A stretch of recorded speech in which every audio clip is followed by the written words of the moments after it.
Giant cooler.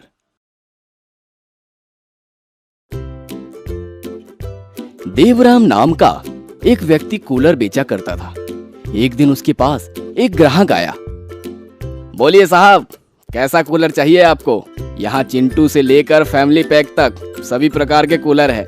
ये छोटा वाला चिंटू कूलर 2 बच्चों के लिए, ये उससे थोड़े बड़ा है। हमारे 2 फैमिली पैक है 4 लोगों के लिए।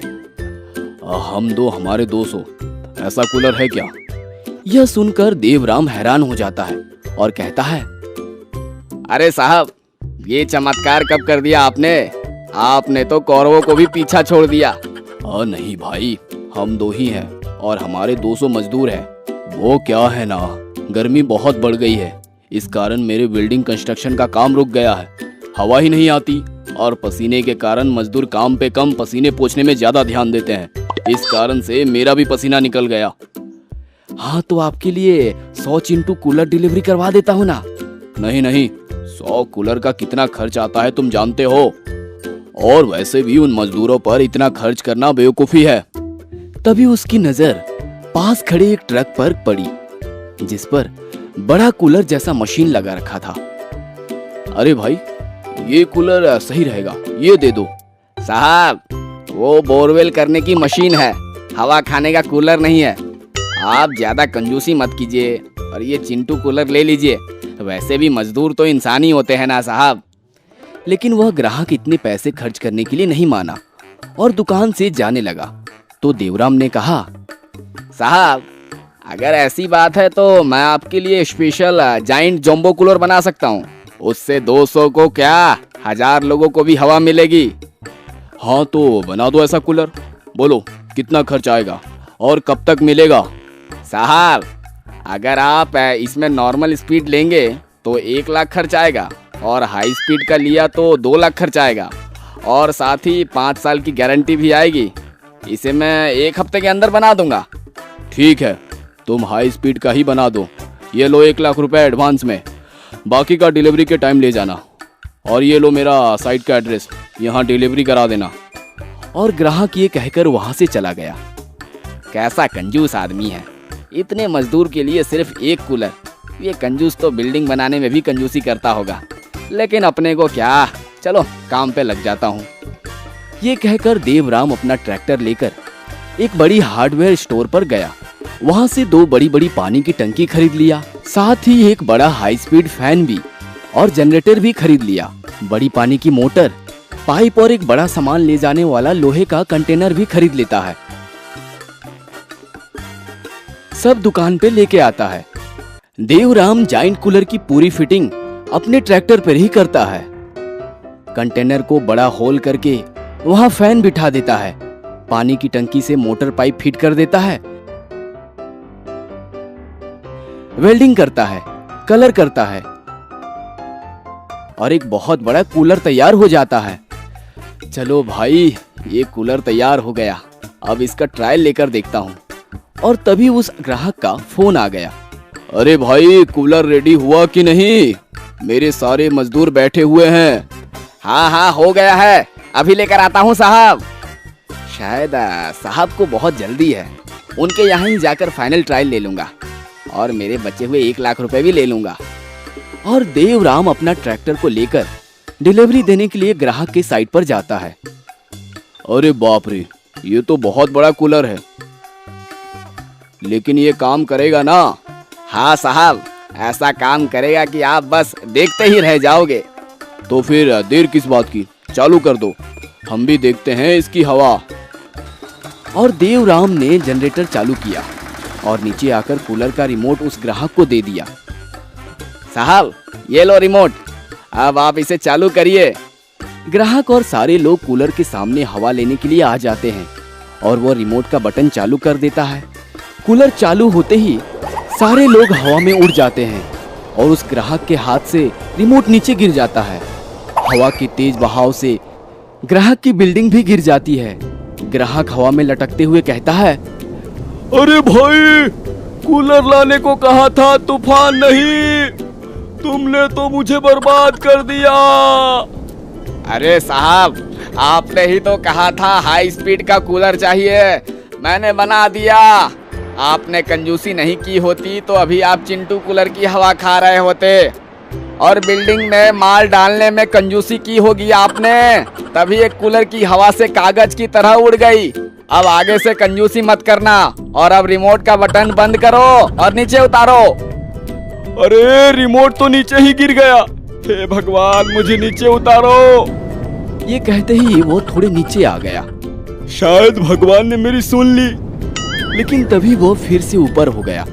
भगवान ने नहीं सुनी आपकी, ये ऑटोमेटिक स्विमिंग करती है, नीचे ऊपर होगी अभी तो ऐसे ही हवा में लटकते रहेंगे क्या?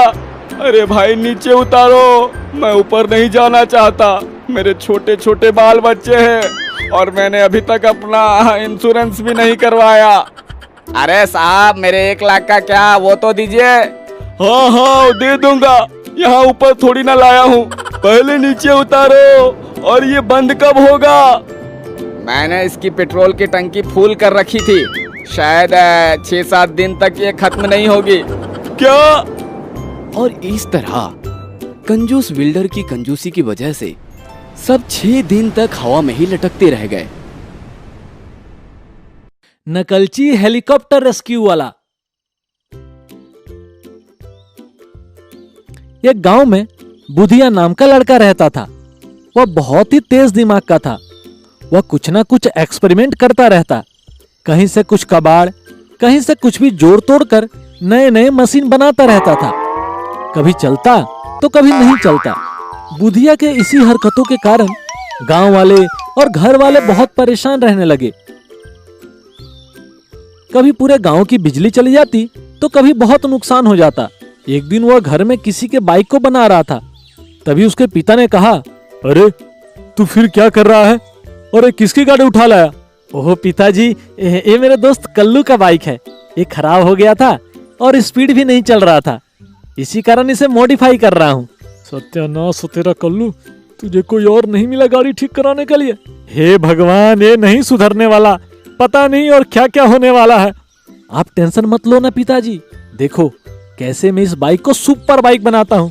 पता नहीं तू क्या बनाएगा, मैं ये सोच कर डर रहा हूँ। फिर वो अपने सर पटकते चले जाते हैं। इधर बुधिया बाइक को सुपर बाइक बनाने लगता है। दूसरे दिन बुधिया का दोस्त उससे मिलने आता है।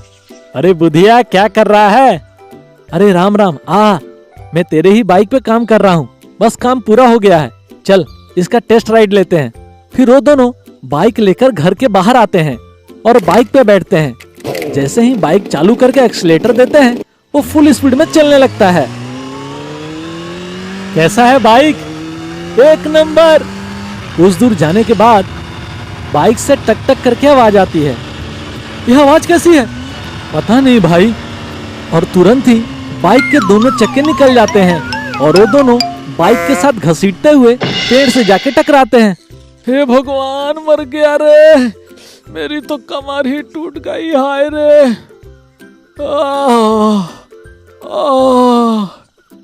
तुझे अपनी बाइक देना मेरी सबसे बड़ी बेवकूफी थी।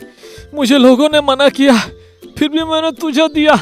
आज के बाद तू मेरे और मेरे बाइक से 100 कदम दूर रहना। पर सुन तो सही, पर कुछ नहीं। ऐसा बोलकर गुस्से में वहां से चला जाता है। इतना कुछ होने के बाद भी बुधिया अपने आदत से लाचार अपना तिगड़मबाजी चालू रखता है। उसे कोई भी नया मशीन दिखाई देता, उसे वह कॉपी करने की कोशिश करता। एक दिन बुधिया गांव के ट्रांसफार्मर में चढ़ गया, तभी गांव वालों ने उसे देख लिया। अरे बुधिया, तू वहां क्या कर रहा है? काका, मैं ट्रांसफार्मर में एक ऐसा मशीन लगा रहा हूँ जिससे पूरे गांव में फ्री बिजली आएगी। हे भगवान, आज फिर कुछ ना कुछ गड़बड़ करेगा। कुछ देर बाद बुधिया को जोर से झटका लगता है और वह धड़ाम से गिर जाता है और पूरे गांव की बिजली चली जाती है। अरे मेरी कमर टूट गई रे, अरे बाप रे। लोग उसे गिरा देखकर बहुत हंसते हैं। फिर गांव वाले गुस्से में आते हैं। अरे मूर्ख, तेरे चक्कर में पूरे गांव की बत्ती गुल हो गई है। ऐसा बोलकर पूरे गांव वाले गुस्से में वहां से चले जाते हैं।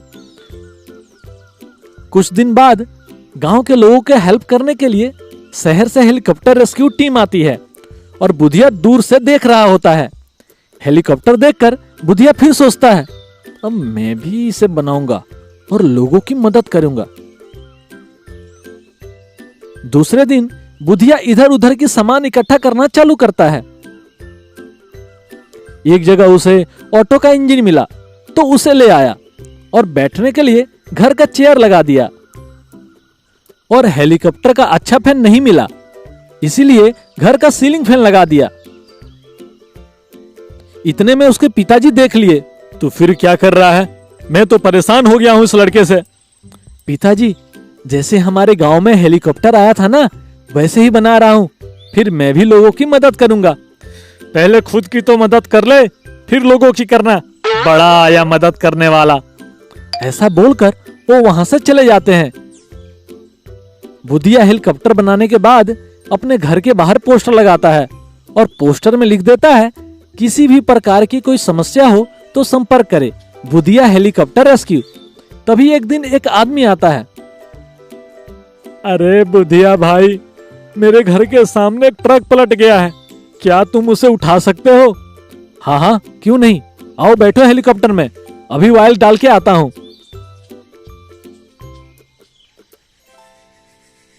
अरे भाई, ये तो किरोसिन का डब्बा है।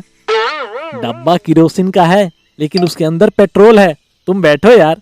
उसके बाद दोनों अंदर बैठते हैं और बुधिया हेलीकॉप्टर चालू करता है। भाई, धक्का लगाना पड़ेगा क्या? अरे नहीं नहीं, मैं भूल गया था, इसमें तो ऑटो का इंजन लगा है, अभी चालू हो जाएगा। देख, चालू हो गया ना। वो धीरे धीरे उड़ने लगता है। तभी उस आदमी की नजर हेलीकॉप्टर के फैन पर पड़ती है। अरे ये क्या, इसमें तो घर का फैन लगा है। चुप कर, कि तुझे पता है कि इसमें घर का फैन लगा है। मुझे पता है कि घर का फैन है, पर हेलीकॉप्टर को नहीं पता ना। भाई तू महान है, तू पुरुष नहीं महापुरुष है। नीचे सभी गांव वाले देखकर हैरान हो जाते हैं। देखो देखो कैसे लोग देख रहे हैं। थोड़ी दूर जाने के बाद हेलीकॉप्टर की फैन हिलने लगती है। भाई ये क्या हो रहा है? तू चिंता मत कर, बस चुपचाप बैठो। इतने में पीछे का फैन निकल कर गिर जाता है। अरे ये तुमको पता है कि पीछे का फैन निकल गया है, मुझे पता है कि निकल गया है, पर हेलीकॉप्टर को नहीं पता ना। वो आदमी बहुत डर जाता है। थोड़ी देर में हेलीकॉप्टर के इंजन में आग लग जाती है और वे दोनों घूमते घूमते नीचे गिरने लगते हैं। और वो पेड़ में टकरा के पेड़ में ही अटक जाते हैं। इसके बाद दोनों नीचे आके गिरते हैं। इतने में सभी गांव वाले वहां पहुंचते हैं और उनको उठाते हैं। अरे बुधिया, तुम बहुत ही होनहार लड़के हो। तुम किसी भी मशीन को बस देखकर बहुत अच्छा नकल करते हो, लेकिन ये सब बनाने के लिए बहुत पढ़ाई करनी पड़ती है बेटे। मैं तुमको पढ़ाई के लिए शहर भेजता हूँ, तुम वहाँ अच्छे से पढ़ना और बहुत अच्छा इंजीनियर बनना, फिर बहुत अच्छी अच्छी मशीनें बनाना और गांव का नाम रोशन करना। बुधिया सरपंच को नमस्कार करता है और दूसरे दिन सरपंच उसे शहर पढ़ाई के लिए भेज देते हैं।